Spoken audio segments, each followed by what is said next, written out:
Guys, আগে এই ভিডিওটা দেখো, তারপর কিছু কথা বলতেছি। আমার ওই ছোটবেলা খুবই দুঃখ কষ্ট নিয়ে মানুষ হয়েছি।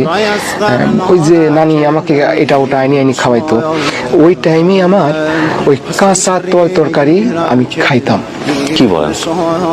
সেই রকম ভাবে খাইতাম পেটের ক্ষুধায়, মানে জড়ো সড়ো, মানে আমার পারতেছি না যে আমি মরি যাই, অস্থিরতা বাদ করতো। তখন কি করতাম, ওই নানি এই বাড়ি থেকে সিম, ও বাড়ি থেকে আনাজ, ও বাড়ি থেকে ধুমা, ও বাড়ি থেকে করলা আনি বাড়িতে রাখতো।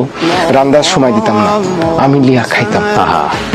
এই তিতো যদিও লাগতো, যখন পেটটা ভরে যাইতো তখন অনুভূতি করতাম যে আমার এটা করলি খেলাম, তিতো লাগিছে।